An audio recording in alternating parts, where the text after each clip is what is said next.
Welcome back to That Dad Guy. It's December the 2nd, 2023, and on Saturdays I do a question and answer. Usually you ask me the questions, and then I give you an answer. But the first Saturday of every month I do it a little bit differently. I ask a question of you, I give you 1 month to send me in a postcard with your response, and then that following first Saturday of the month, I read off your answers. So I did get a few responses that I'm going to show you here to my November question. But first, I did have a late entry show up from last month's question. So last month's question was, what is your favorite birthday memory? And Amber from Missouri sent me this card. And she said her favorite birthday memory is when her mother made sure she had the best pirate themed party after they moved from Virginia to Indiana. She made a worn treasure map for the scavenger hunt and everything. Well, that's fantastic. That when you're going through a big change. If you got to move states, leave all your friends behind, and then you're trying to reestablish yourself in a new location, it's nice that you can have something to remember as far as your birthday is concerned. I know we tried to do that when the kids were little, do big lavish parties. I baked a cake and themed it and did all that sort of stuff. My wife was very great at planning games and putting together things that go well with themes, whether it was an Olympic theme, was there a video game theme, who knows what it was. We did lots of different ones, so that is a great memory. She also lists a second memory that is not her birthday, but her son's birthday. Her second favorite birthday memory is when her son turned 3 last September, and they took him to the zoo and they had the best time. It was simple but special. Sometimes that's all you need is the little things. That's what you're going to remember. That's what they're going to remember too. Whether it's seeing the animals, whether it's spending time as a family. Yeah, sometimes you don't have to have big expensive presents to make it the best birthday ever. It just has to be a memory that will be lasting. So thank you, Amber, for answering that question from last month. I'll put it over here so make sure it gets put away. Now the question I asked for November, which means I asked it the first Saturday in November, and now today is the first Saturday in December, so we're going to get to read those responses. I said, what is your favorite holiday dessert recipe? Thinking that everybody would send in recipes, and then I would try to make one of them, at least one of them. So let's get to that. I got this envelope, also from Amber in Missouri, and she says her favorite holiday dessert is an Oreo truffle ball. It can be made gluten-free. All right, so here's the ingredient. That's what we're gonna do. We're gonna do the ingredients and then what you do to make it. So if you guys wanna make these at home, you can as well. So the first ingredient is 1 pack of Oreos crushed into crumbs, 36 Oreos roughly, a block of cream cheese, and melted chocolates or melting chocolates, peppermint crushed for garnish. So what you do is you mix the crushed Oreos with softened block of cream cheese, shape into 1-inch balls or a tablespoon of mixture, and place on a lined cookie sheet. Place in the freezer for 15 minutes. Melt the chocolate and dip the truffles until covered, and then garnish with peppermint. Seems pretty easy.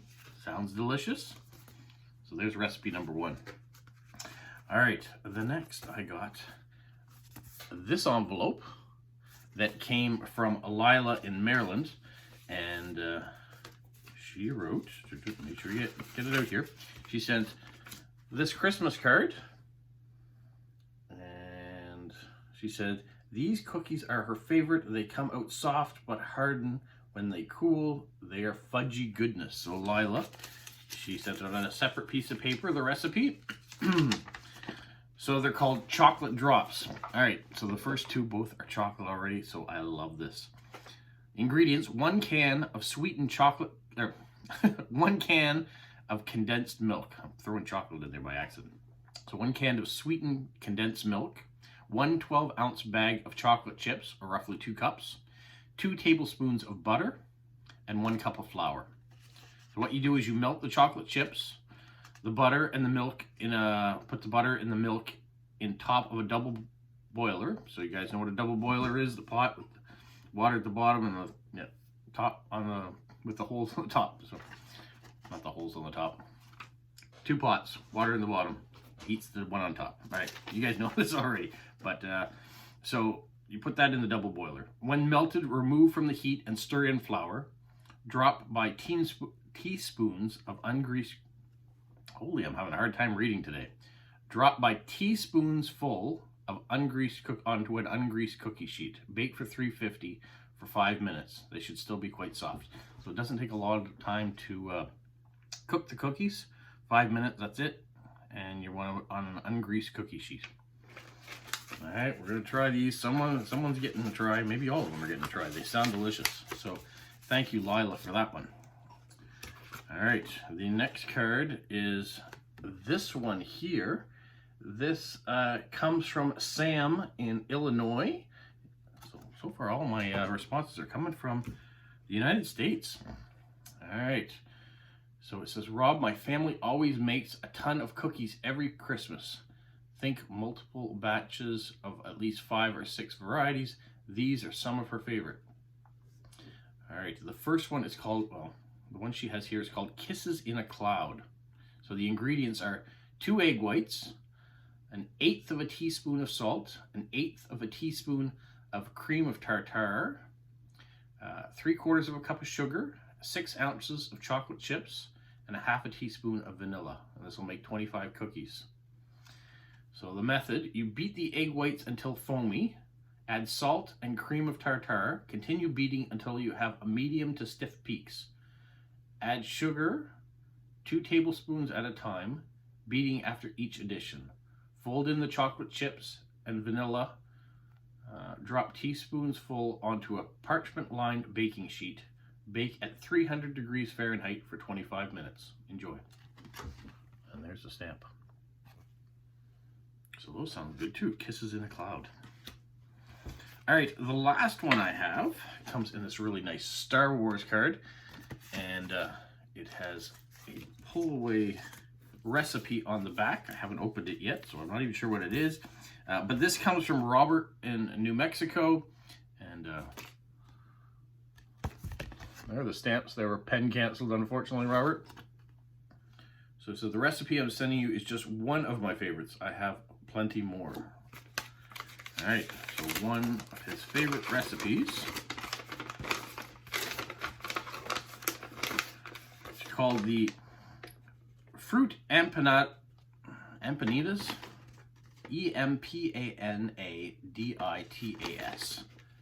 Or fruit turnover. Little fruit turnover is what he has in the brackets. Sorry, the tape goes over the words, so I'm trying to read what it says underneath.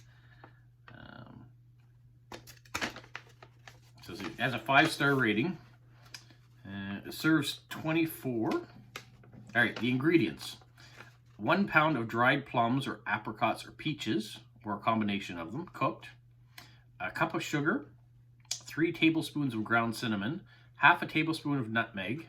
1/2 tablespoon of ground cloves. The dough is going to be 4 cups of unbleached flour, 1 teaspoon of baking powder, 1 teaspoon of salt, 4 tablespoons of unsalted butter that's chilled, 1 cup of shortening, and 2/3 of a cup of water chilled. This is the instructions how to make them. Using a food processor, coarsely grind cooked fruit, do not puree. 1 pound of dried plums, apricots, or peaches. Okay.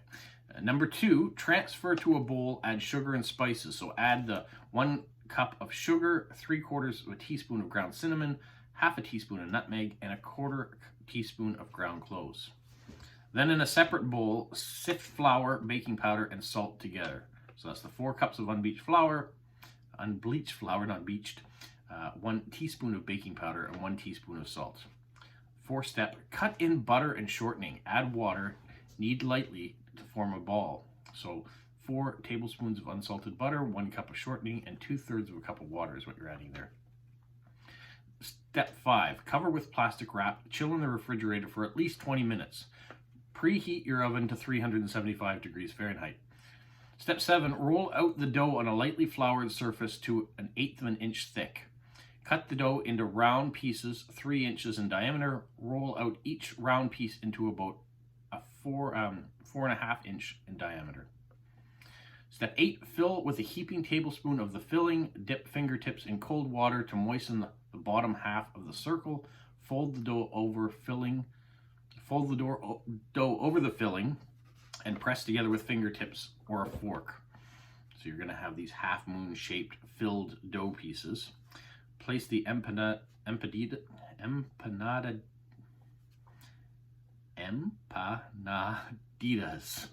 I think that's how I say it if I do it slowly. On a cookie sheet.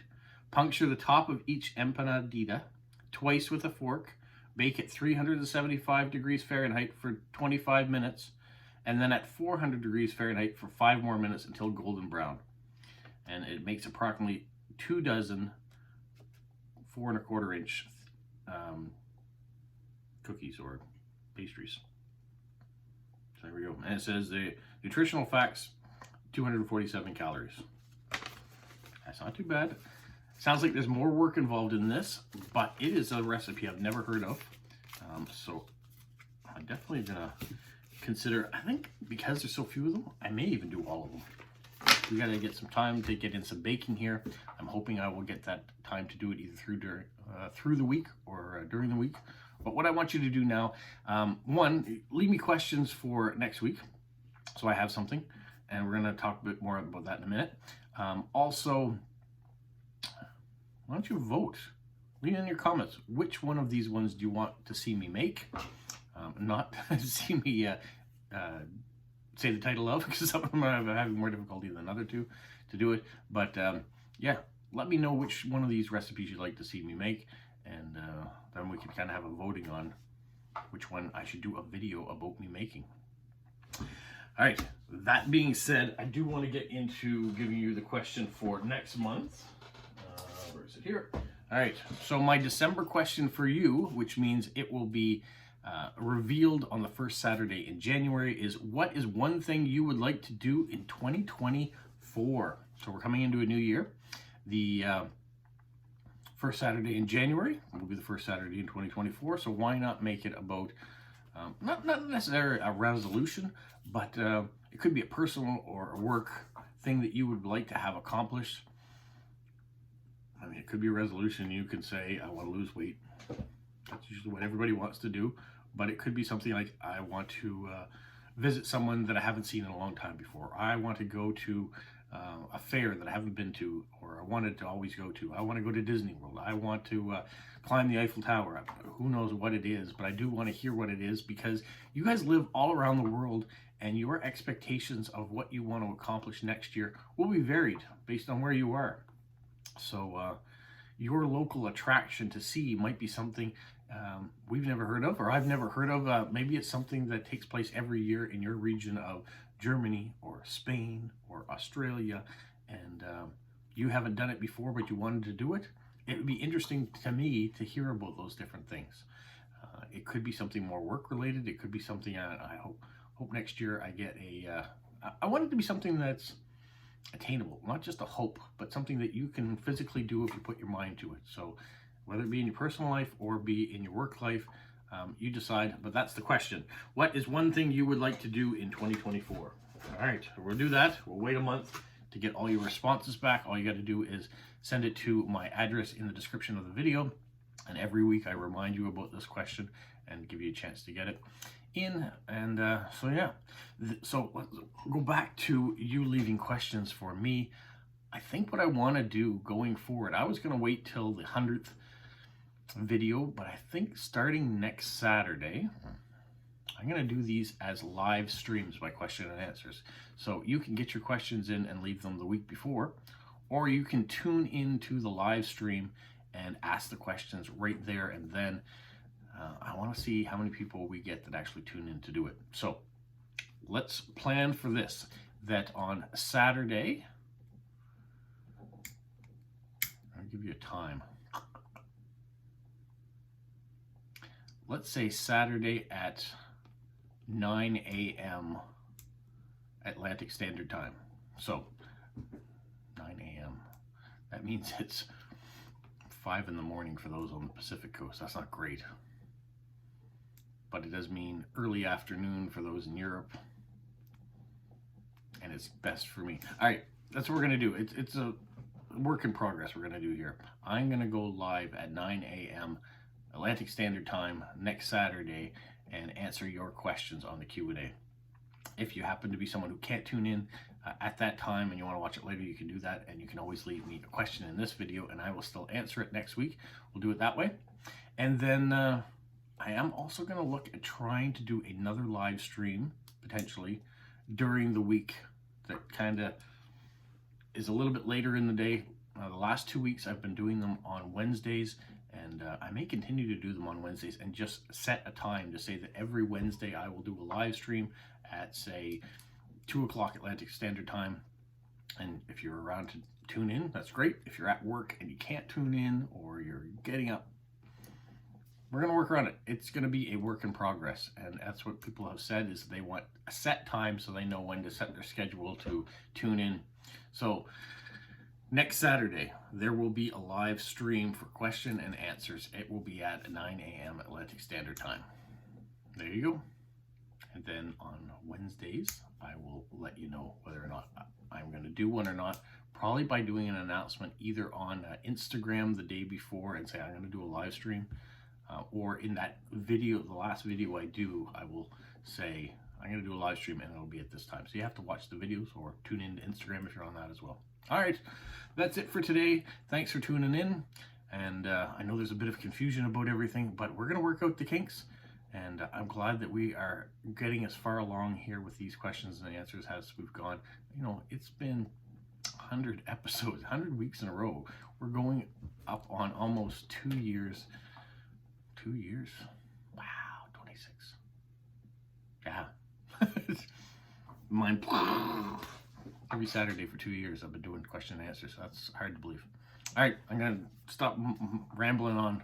Have yourself a magical week. What, Polo? You say like, subscribe, share, and tell all your friends. Who's a good boy? Who's a good boy? Bye.